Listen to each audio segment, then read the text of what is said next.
ഇതുപോലെ ഒരു അനുഭവം ഏതെങ്കിലും ഒരു റോഡിൽ ഉണ്ടായിട്ടുണ്ടോ? ഗതാഗതം തടസ്സപ്പെടുത്താൻ ഏത് പോലീസരും വിചാരിച്ചാലും അനുവദിക്കില്ല. 10 വർഷത്തിനിടയിൽ ഈ വടകര താലൂക്കിലോ കോഴിക്കോടോ കേരളത്തിലോ ഗൗരവതരമായ ഒരു ക്രമസമാധാന പ്രശ്നം ഉയർന്നു വന്നു എന്ന് ആർക്കെങ്കിലും പറയാം. ഞാൻ നിങ്ങളോടൊപ്പം ഉണ്ടാകും, ജനങ്ങളോടൊപ്പം ഉണ്ടാകുമെന്ന് തറപ്പിച്ച് പറയുന്നത് അതിൻ്റെ അടിസ്ഥാനത്തിലാണ്. ഫരീദ ഓപ്റ്റിക്സ് വടകര. തെരഞ്ഞെടുപ്പിന് ഇനി മണിക്കൂറുകൾ മാത്രമാണ് ബാക്കിയുള്ളത്. പ്രചരണം അതിൻ്റെ അവസാന ഘട്ടത്തിലേക്ക് കടക്കുകയാണ്. സ്ഥാനാർത്ഥികൾ പരമാവധി വോട്ടർമാരെ കണ്ട് വോട്ട് അഭ്യർത്ഥിച്ചുകൊണ്ടിരിക്കുകയാണ്. ഇത്തവണത്തെ തെരഞ്ഞെടുപ്പിൽ ഒരുപക്ഷേ ഏറ്റവും ശ്രദ്ധേയമായതും അല്ലെങ്കിൽ ഏറ്റവും പ്രതീക്ഷയോടെയും നോക്കുന്ന ഒരു മണ്ഡലമാണ് കുറ്റ്യാടി. വലിയ പോരാട്ടം നടക്കാൻ സാധ്യതയുള്ള ഒരു മണ്ഡലം കൂടിയാണ് കുറ്റ്യാടി. കുറ്റ്യാടിയിൽ ഇത്തവണ LDFനായി ജനവിധി തേടുന്നത് നിലവിലെ MLA ആയ KP കുഞ്ഞമ്മദ്കുട്ടി മാഷാണ്. മാഷ്, എങ്ങനെയാണ് ഇപ്പോൾ ജനങ്ങളിലേക്ക് ചെല്ലുമ്പോഴുള്ള ഒരു അഭിപ്രായം എങ്ങനെയാണ്? LDFന് അനുകൂലമായ ഒരു തരംഗം തന്നെയാണ് മണ്ഡലത്തിലുടനീളം കാണാൻ കഴിയുന്നത്. കഴിഞ്ഞ കുറേ നാളായി വോട്ടഭ്യർത്ഥിച്ചുകൊണ്ട് വിവിധ പഞ്ചായത്തുകളിൽ പര്യടനം നടത്തിയപ്പോൾ വലിയ ജനമുന്നേറ്റമാണ് ദൃശ്യമായി കണ്ടിട്ടുള്ളത്. 10 വർഷക്കാലമായി കേരളത്തിൽ LDF സർക്കാർ നടത്തുന്ന വികസന പ്രവർത്തനങ്ങൾ, 5 വർഷമായി കുറ്റ്യാടി മണ്ഡലത്തിൽ നടത്തിയ വികസന പ്രവർത്തനങ്ങൾ, ഈ കാര്യങ്ങൾ വലിയ മതിപ്പോടുകൂടിയാണ് ജനങ്ങൾ കാണുന്നത്. അതുകൊണ്ട് ഒരു ഭരണ തുടർച്ച വേണം എന്ന പൊതുവികാരമുണ്ട് എന്നാണ് ജനങ്ങളുടെ പ്രതികരണത്തിൽ നിന്നും മനസ്സിലാക്കാൻ കഴിയുന്നത്. എനിക്ക് തോന്നുന്നു ഒരുപക്ഷെ ഈ പ്രചരണ വേളയിൽ ഏറ്റവും കൂടുതൽ ഒന്നും ചെയ്തില്ല MLA എന്നുള്ള ആരോപണം ഉയർന്നു വന്ന ഒരു മണ്ഡലമാണ് കുറ്റ്യാടി. എപ്പോഴും മുൻ MLA ചെയ്ത കാര്യങ്ങളിൽ ബോർഡ് വെച്ച് മാറ്റം വരുത്തിയാണ് ഈ MLA എന്നാണ് വ്യാപകമായ ഒരു പ്രചരണം നടക്കുന്നത്. അതിൻ്റെ ഒരു പ്രതികരണം എങ്ങനെയാണ്? ജനാധിപത്യത്തിൽ ജനപ്രതിനിധികൾ തുടർച്ചയാണ്. മുൻ MLA സഖാവ് KK ലതികയുടെ പിൻഗാമിയായി UDF MLA വന്നപ്പോൾ KK ലതിക തുടങ്ങി വെച്ച പ്രവർത്തനങ്ങളാണ് അവർ തുടർന്നത് എന്ന് കാണാം. KK ലതിക MLA ആയിരുന്ന ഘട്ടത്തിലാണ് കോക്കനട്ട് പാർക്ക് സ്ഥാപിക്കുന്നതിന് വേണ്ടി VS സർക്കാരിൻ്റെ കാലത്ത് മണിമലയിൽ സ്ഥലം ഏറ്റെടുത്തത്. പിന്നീട് സ്ഥലം ഏറ്റെടുത്ത് 5 വർഷക്കാലം UDFൻ്റെ പ്രതിനിധിയായിരുന്ന ഘട്ടത്തിൽ ഒരു പ്രവർത്തനവും അവിടെ നടന്നിരുന്നില്ല, ആ സ്ഥലത്തും നടന്നിരുന്നില്ല. ഞാൻ തെരഞ്ഞെടുപ്പിൽ മത്സരിക്കുന്ന ഘട്ടത്തിൽ മണിമലക്കാർ എനിക്ക് നൽകിയ ഏറ്റവും പ്രധാനപ്പെട്ട ഒരു നിവേദനം കാട്ടുമൃഗശല്യത്തിൽ നിന്നും ഞങ്ങളെ രക്ഷിക്കണം എന്നതായിരുന്നു. അവരുടെ അഭ്യർത്ഥന മാനിച്ചുകൊണ്ട് ഞാൻ MLA ആയ ശേഷം ആദ്യം ചെയ്തത് 116 ഏക്കർ സ്ഥലത്തെ കാട് വെട്ടിത്തെളിയിക്കാൻ വേണ്ടിയുള്ള നടപടികളാണ് ആദ്യം സ്വീകരിച്ചത്. തുടർന്ന് ചുറ്റുമതിൽ കെട്ടി ഏറ്റവും സാങ്കേതികമായ പ്രശ്നങ്ങൾ മുഴുവനും മരമുറിക്കലുമായി ബന്ധപ്പെട്ടുള്ള പ്രശ്നങ്ങൾ മുഴുവനും പരിഹരിച്ചു. ഇപ്പോൾ അവിടെ 5 ഏക്കർ സ്ഥലം സംരംഭകർക്ക് കൊടുക്കാൻ പറ്റിയ ഭാഗത്തിൽ ഭൗതിക സാഹചര്യങ്ങൾ മുഴുവനും സജ്ജമാക്കിയിട്ടുണ്ട്. ആ രൂപത്തിൽ പ്രവർത്തനങ്ങൾ നടത്തുന്നുണ്ട്. അതുകൊണ്ട് KK ലതികയുടെ തുടർച്ചയാണ്, KK ലതികയുടെ അവകാശവാദം എന്ന് അവർക്ക് ഉന്നയിക്കാവുന്നതേ ഉള്ളൂ. അതാണ് ഒരു കാര്യം പറയാനുള്ളത്. കുറ്റ്യാടി ബൈപ്പാസാണ് മറ്റേറ്റവും പ്രധാനപ്പെട്ട കാര്യം. യഥാർത്ഥത്തിൽ കുറ്റ്യാടി ബൈപ്പാസ് 7-8 വർഷം മുമ്പേ ഉദ്ഘാടനം ചെയ്യേണ്ടതായിരുന്നു. കാരണം സഖാവ് മഖ്തായ് ചാക്കോ MLA ആയിരുന്ന ഘട്ടത്തിലാണ് ബൈപ്പാസ് എന്ന ആശയം ഉയർന്നു വന്നത്. സഖാവ് KK ലതിക MLA ആയിരുന്ന ഘട്ടത്തിലാണ് ആദ്യമായി ബൈപ്പാസിന് വേണ്ടി സംസ്ഥാന സർക്കാർ അംഗീകരിച്ച് ബജറ്റിൽ പണം വകയിരുത്തുന്നത്. തുടർന്നാണ് 1ാം പിണറായി സർക്കാരിൻ്റെ കാലത്ത് കിഫ്ബി എന്ന സംവിധാനം വന്നതോടുകൂടിയാണ് ആവശ്യമായ ഫണ്ട് അനുവദിച്ചത്. ഫണ്ട് അനുവദിച്ച അലൈൻമെൻറ്റ് തയ്യാറാക്കിയപ്പോൾ ആ അലൈൻമെൻറ്റ് രാഷ്ട്രീയ കക്ഷികളും പഞ്ചായത്ത് ഭരണസമിതികളും എല്ലാമായി അങ്ങോട്ടും ഇങ്ങോട്ടും ഡിസ്കഷൻ നടത്തി ഏകീകരിച്ച രൂപത്തിൽ തീരുമാനമെടുക്കാൻ വേണ്ടി ഉള്ള ഒരു നടപടികൾ സ്വീകരിച്ചു. അതിൻ്റെ ഫലമായി ആർക്കും ഒരു പ്രയാസവുമില്ലാത്ത ഒരു അലൈൻമെൻറ്റ് അംഗീകരിക്കുകയും ചെയ്തു. അലൈൻമെൻറ്റ് 2013 പാർലമെൻറ്റ് അംഗീകരിച്ച ഭൂമി ഏറ്റെടുക്കൽ നടപടികളിൽ പ്രാഥമികമായ നടപടികൾ കല്ലിടലാണ്. ആ കല്ലിടൽ പ്രവൃത്തികൾ 90% പൂർത്തിയായി, 10% ബാക്കിയായിരുന്നു. ആ സന്ദർഭത്തിലാണ് നിലവിലുണ്ടായിരുന്ന അലൈൻമെൻറ്റിൽ ഏകകണ്ഠമായി അംഗീകരിച്ച അലൈൻമെൻറ്റിൽ ഏകപക്ഷീയമായ മാറ്റം വരുത്തി. കോൺഗ്രസ് പ്രവർത്തകയായിരുന്ന നാരായണി ടീച്ചറുടെ അടുക്കളയിലൂടെ തൊട്ടടുത്ത മറ്റൊരു കോൺഗ്രസ് പ്രവർത്തകനായ അഹമ്മദ് എന്ന് പറയുന്ന ആളുടെ പറമ്പിന് നടുവിലൂടെ അൻവർ എന്ന് പറയുന്ന പൂവള്ളണ്ടി അൻവർ എന്ന് പറയുന്ന ആളുടെ പോർട്ടിക്കോയിലൂടെ ഒരു ഗൾഫ് മലയാളിയുടെ കുഞ്ഞബ്ദുല്ല എന്ന് പറയുന്ന ആളുടെ വീടിൻ്റെ ഒത്ത നടുവിലൂടെ അലൈൻമെൻറ്റ് കുറ്റിനാട്ടാനുള്ള ശ്രമം വന്നപ്പോഴാണ് ആ പെക്മാർക്കിനെതിരായി വലിയ രൂപത്തിലുള്ള പ്രതിഷേധം ഉയർന്നു വരികയും കേസ് കോടതിയിൽ വരികയും ചെയ്തത്. ഈ ഘട്ടത്തിലാണ് തെരഞ്ഞെടുപ്പ് നടന്നത്. യഥാർത്ഥത്തിൽ നിലവിലുണ്ടായിരുന്ന റോഡ് മുഴുവനും ഒഴിവാക്കി മറ്റുള്ളവരുടെ അടുക്കളയും സ്വത്തുവകകളും എല്ലാം തകർക്കുന്ന രൂപത്തിലുള്ള ഒരു അലൈൻമെൻ്റാണ് വന്നുയർന്നത്. ആരാണ് അതിന് പിന്നിൽ? എന്താണ് അതിൻ്റെ താല്പര്യം? ജനങ്ങളിപ്പം വളരെ വിശദമായി ചർച്ച ചെയ്തുകൊണ്ടിരിക്കുന്ന ഏറ്റവും പ്രധാനപ്പെട്ട കാര്യമാണ്. ജനങ്ങൾ വിശ്വസിക്കുന്നത് എന്താണെന്ന് പറഞ്ഞാൽ ബിസിനസ് താല്പര്യമാണ്. അതിൻ്റെ ഫലമായിട്ടാണ് ഈ മാറ്റം വന്നത്. ആ ഒരൊറ്റ പ്രശ്നം കൊണ്ട് മാത്രമാണ് ബൈപ്പാസ് താമസിച്ചു പോയത്. ഈ സങ്കീർണമായ പ്രശ്നങ്ങൾ മുഴുവനും ബഹുമാനപ്പെട്ട പൊതുമരാമത്ത് ടൂറിസം വകുപ്പ് മന്ത്രി മുഹമ്മദ് റിയാസിൻ്റെ സഹായത്തോടുകൂടി യുദ്ധകാല അടിസ്ഥാനത്തിൽ പരിഹരിച്ചാണ് ഇപ്പോൾ കുറ്റ്യാടി ബൈപ്പാസ് ഉദ്ഘാടനം ചെയ്യാൻ പറ്റിയ പാകത്തിൽ എത്തിച്ചേർന്നിട്ടുള്ളത്. ഇതാണ് ബൈപ്പാസ് സംബന്ധിച്ച് പറയാനുള്ളത്. ഇതിനു പുറമെ കുറ്റ്യാടി ആസ്പത്രിയിൽ 28.5 കോടി രൂപ ചെലവഴിച്ചുകൊണ്ടുള്ള കെട്ടിട നിർമ്മാണം ഇപ്പോൾ അന്തിമഘട്ടത്തിലാണ്. അന്തിമഘട്ടത്തിൽ നിൽക്കുന്ന അത് പൂർത്തിയായി കഴിഞ്ഞാൽ തീർച്ചയായും കുറ്റ്യാടി ആസ്പത്രിയുടെ പ്രവർത്തനങ്ങൾ നല്ല നിലയിൽ നടത്തി മുന്നോട്ട് കൊണ്ടുപോകാൻ കഴിയും. ഈ 5 വർഷക്കാലത്തിനിടയിൽ ഏറ്റവും ശ്രദ്ധേയമായ ഒരു ഇടപെടലും നടപടിയുമാണ് അതുമായി ബന്ധപ്പെട്ട് ഉണ്ടായിരുന്നത്. കൂട്ടത്തിൽ പറയട്ടെ, കുറ്റ്യാടി ബൈപ്പാസ് സംബന്ധിച്ച് അവകാശവാദം ഉന്നയിക്കുന്നവരോട് ഒരു കാര്യം മാത്രമേ എനിക്ക് പറയാനുള്ളൂ. 2024 പ്രവൃത്തി ടെൻഡർ ചെയ്തത്. 2024 പ്രവൃത്തി ടെൻഡർ ചെയ്ത പ്രവൃത്തി 90% പൂർത്തീകരിച്ചു ഞങ്ങളുടെ കാലത്ത് എന്ന് പറയുന്നതിൽ എന്താണ് അർത്ഥം എന്ന് സാമാന്യം ആലോചിച്ചാൽ എല്ലാവർക്കും ബോധ്യമാകും. ഇങ്ങനെ കുറ്റ്യാടിയുടെ തലങ്കും വിലങ്ങുമുള്ള റോഡുകളെല്ലാം തന്നെ ഞാൻ എണ്ണി പ്രത്യേകം പറയുന്നില്ല. എല്ലാ PWD റോഡുകളും ഉന്നത നിലവാരത്തിലുള്ള റോഡുകളായി മാറ്റിയിട്ടുണ്ട് എന്ന് കാണാൻ കഴിയും. കുറ്റ്യാടി വടകര വില്യാപ്പള്ളി ചേലക്കാട് റോഡ്, വടകര വില്യാപ്പള്ളി ചേലക്കാട് റോഡ് 2017-18 സഖാവ് തോമസ് ഐസക്ക് നിയമസഭയിൽ ബജറ്റ് അവതരിപ്പിച്ചപ്പോൾ വടകര താലൂക്കിന് 2 റോഡുകൾ അനുവദിച്ചു. 2 റോഡുകളും 12 മീറ്റർ വീതി സൗജന്യമായി അനുവദിക്കണമെന്ന വ്യവസ്ഥയിലാണ്. അതൊന്ന് കൈനാട്ടി നാദാപുർ റോഡാണ്, മറ്റൊന്ന് വടകര വില്യാപ്പള്ളി ചേലക്കാട് റോഡാണ്. കൈനാട്ടി നാദാപുർ റോഡ് അന്ന് തന്നെ MLAയും ജനപ്രതിനിധികളും എല്ലാം മുൻകൈ എടുത്തുകൊണ്ട് വലിയ രൂപത്തിൽ അവർ മുന്നോട്ട് പോയി സൗജന്യമായി സ്ഥലം വാങ്ങി വർഷങ്ങൾക്ക് മുമ്പേ പൂർത്തീകരിച്ചു. ഒന്നാം പിണറായി സർക്കാർ 58 കോടി രൂപ അനുവദിച്ച വടകര വില്യാപ്പള്ളി ചേലക്കാട് റോഡ് എന്തേ ആരും മുൻകൈ എടുക്കാതിരുന്നത്? ആരാണ് മുൻകൈ എടുക്കേണ്ടിയിരുന്നത്? ആരും മുൻകൈ എടുക്കാത്തതിൻ്റെ ഫലമായി അത് കടലാസിൽ കിടക്കുകയായിരുന്നു. MLA ആയി തിരഞ്ഞെടുക്കപ്പെട്ട ശേഷം കിഫ്ബിയുമായി ബന്ധപ്പെട്ടപ്പോൾ അവർ പറഞ്ഞു നടക്കാത്ത പ്രവർത്തനങ്ങളുടെ ലിസ്റ്റിൽ ഉൾപ്പെടുത്തി കഴിഞ്ഞു, അതുകൊണ്ട് തുടരാൻ കഴിയില്ല.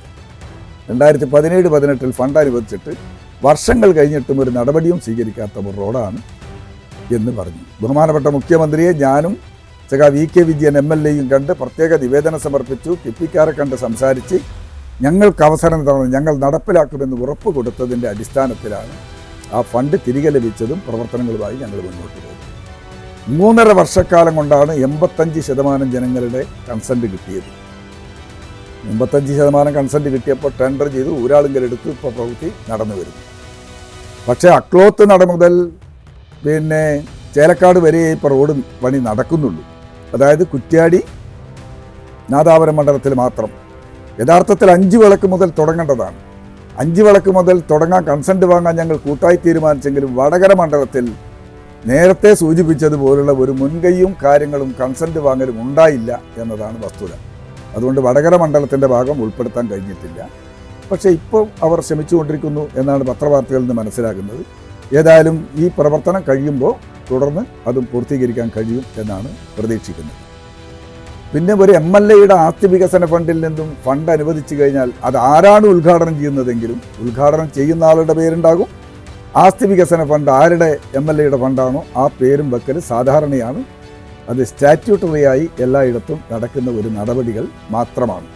ബഹുമാന്യയായ KK ലതിക MLAയുടെ ആസ്തി വികസന ഫണ്ട് ഉപയോഗിച്ചാണ് മണിയൂരിൽ കെട്ടിടമുണ്ടാക്കിയത്. പക്ഷേ ഉദ്ഘാടനം ചെയ്തത് ഇപ്പോഴത്തെ UDF സ്ഥാനാർത്ഥിയാണ്.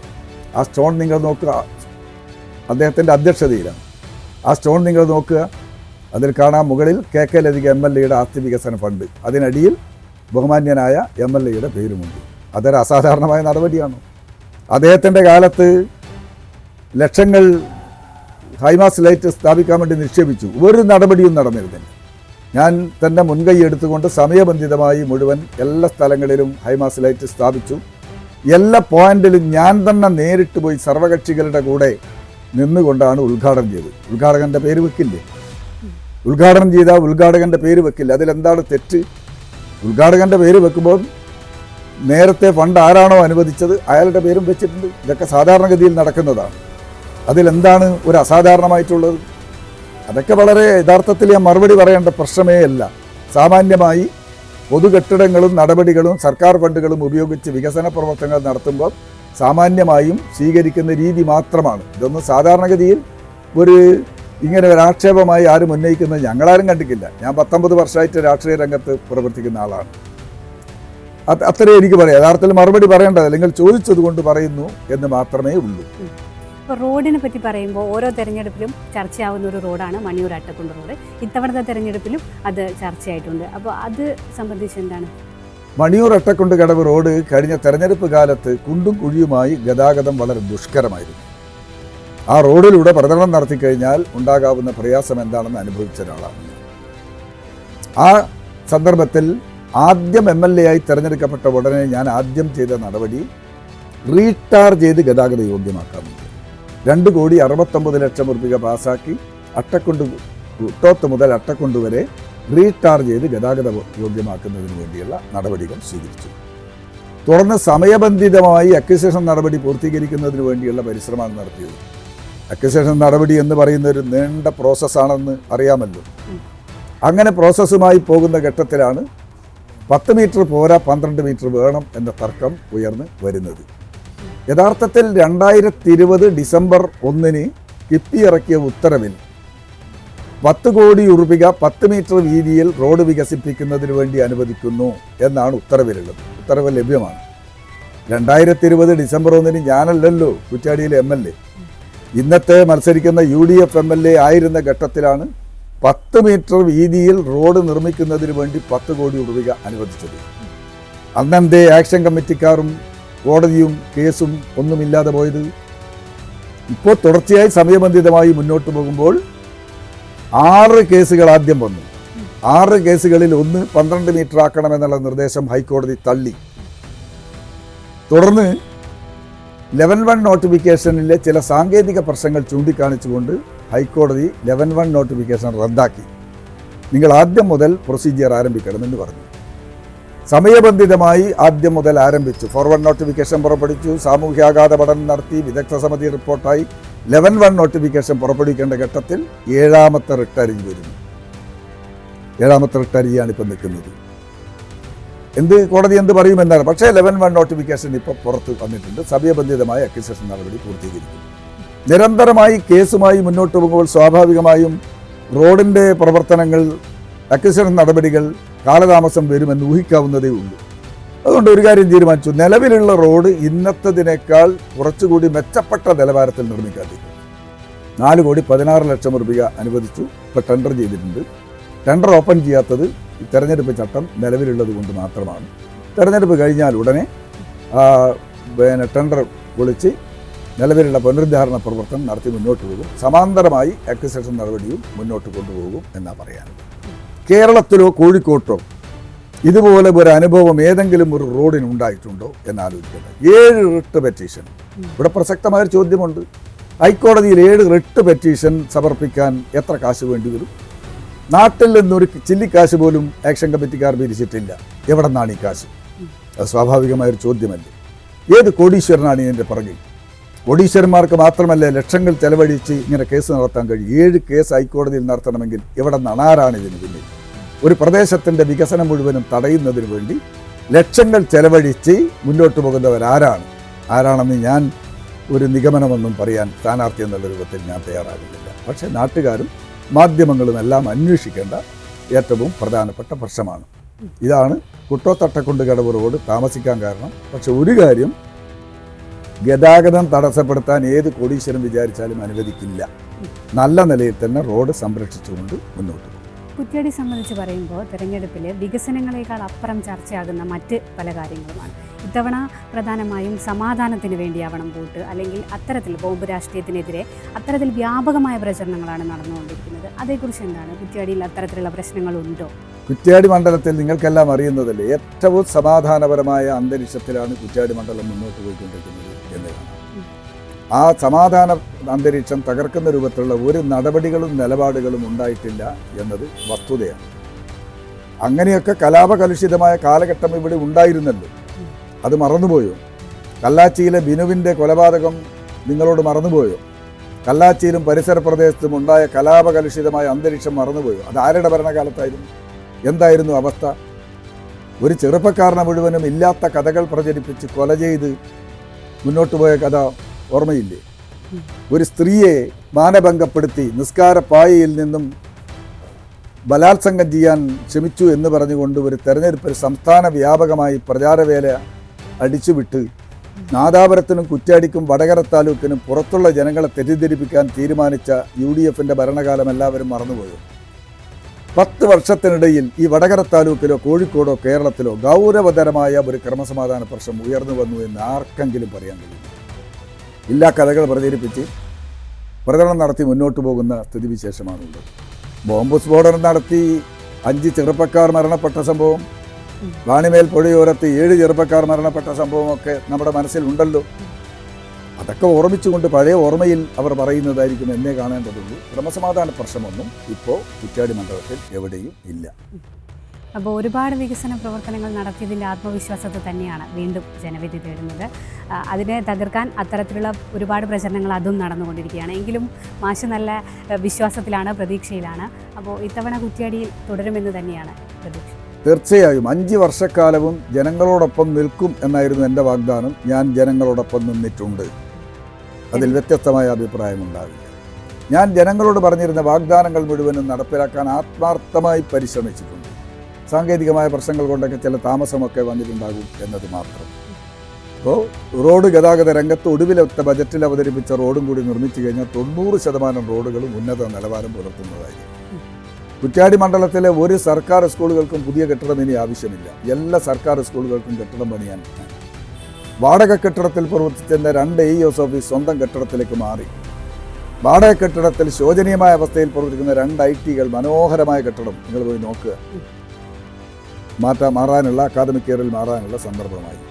കുന്നുമലിൽ പ്രവർത്തിക്കുന്ന വളരെ പ്രസിദ്ധമായ വനിതാ വോളിബോൾ അക്കാദമി ഇപ്പോഴും പഞ്ചായത്ത് ഓഫീസിന് മുകളിലാണ്. സ്വന്തം സ്ഥലത്ത് അവിടെ കെട്ടിടവും ഗ്രൗണ്ടും ഹോസ്റ്റലും നിർമ്മിക്കാനുള്ള നടപടികൾ ഇപ്പോൾ തുടർന്നു വരികയാണ്. ഇങ്ങനെ വിദ്യാഭ്യാസ രംഗത്ത് അത്തരം നടപടികൾ മുഴുവനും ചെയ്യാൻ കഴിയും. അതുമാത്രമല്ല, മുഖ്യമന്ത്രിയുടെ ദുരിതാശ്വാസ നിധിയിൽ നിന്നും 7.5 കോടി രൂപ ഈ കാലയളവിൽ കുറ്റ്യാടിയിലെ ജനങ്ങളിൽ എത്തിക്കാൻ കഴിയും. പാവപ്പെട്ടവരും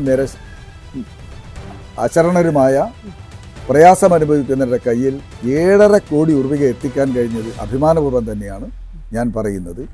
ഈ രൂപത്തിൽ ജനങ്ങളോടൊപ്പം ചേർന്നുകൊണ്ട് +1 പ്രവേശനത്തിൻ്റെ പ്രശ്നമാണ് ഒന്ന് വരാറ്. SSLC റിസൾട്ട് വന്നു കഴിഞ്ഞാൽ 4 വർഷത്തിനിടയിൽ 5 പുതിയ ബാച്ചുകൾ നേടിയ മണ്ഡലമാണ് കുറ്റ്യാടി. 2 കുറ്റ്യാടിയും 2 മണിയൂരും 1 ആൻജിയർ റഹ്മാനിയും. അതുകൊണ്ട് കുറേയെല്ലാം +1 പ്രവേശന രംഗത്തും പ്രശ്നങ്ങൾ പരിഹരിക്കാൻ കഴിഞ്ഞു. ഭൗതിക സാഹചര്യങ്ങൾ മാത്രമല്ല, ഗുണനിലവാരവും ഉയരണം എന്ന ലക്ഷ്യത്തോടു കൂടിയാണ് MLAയുടെ പ്രത്യേകമായ ഈ വിദ്യാഭ്യാസ പദ്ധതി സ്മാർട്ട് കുറ്റ്യാടി. ഒരു കൂട്ടം നിസ്വാർത്ഥരായ അധ്യാപകന്മാരുടെ പ്രവർത്തനത്തിൻ്റെ ഫലമായി നല്ല രൂപത്തിൽ ഇടപെടാനും വിദ്യാഭ്യാസ നിലവാരം ഉയർത്താനും ഈ കാലയളവിൽ കഴിഞ്ഞിട്ടുണ്ട്. ഇങ്ങനെ മണ്ഡലത്തിലെ വിവിധ മേഖലകളിലുള്ള ജനങ്ങൾ ഓരോ ഘട്ടത്തിലും ഓഫീസുകളിൽ നേരിടുന്ന പ്രശ്നങ്ങളിൽ വ്യക്തിഗതമായി ഇടപെട്ടുകൊണ്ട് പരിഹരിച്ചു കൊടുക്കാനും ഞാൻ പരിശ്രമിച്ചിട്ടുണ്ട്.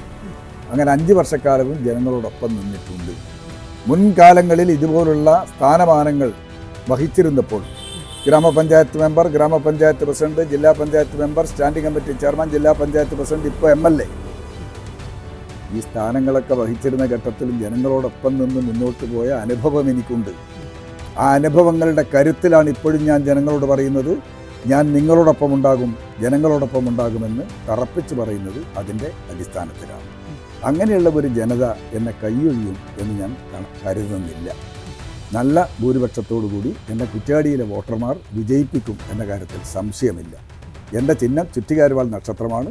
ആ ചിഹ്നത്തിൽ വോട്ട് നൽകി വൻ ഭൂരിപക്ഷത്തോടുകൂടി എന്നെ വിജയിപ്പിക്കണമെന്ന് വിനയപൂർവ്വം അഭ്യർത്ഥിക്കുന്നു. സ്ഥാനാർത്ഥി നമുക്കിപ്പം ചേർന്നത് വളരെ തിരക്കിലാണ്, പോകുന്നതിൻ്റെ ഇടയ്ക്കാണ്. പക്ഷേ പറഞ്ഞാൽ തീരാത്ത വികസനങ്ങൾ ഉള്ളതുകൊണ്ട് തന്നെയാണ് ഇത്രയും സമയം വേണ്ടി വന്നത്. ഇതിലും കൂടുതൽ പറയാനുണ്ട്, പക്ഷേ സമയക്കുറവ് മൂലം തൽക്കാലം നമ്മൾ അവസാനിപ്പിക്കുകയാണ്. എന്തായാലും സ്ഥാനാർത്ഥിക്ക് എല്ലാവിധ വിജയാശംസകളും നേരുകയാണ്. ഇനിയും തുടരാൻ സാധിക്കട്ടെ എന്ന് ആശംസിക്കുന്നു. നന്ദി. Thank you.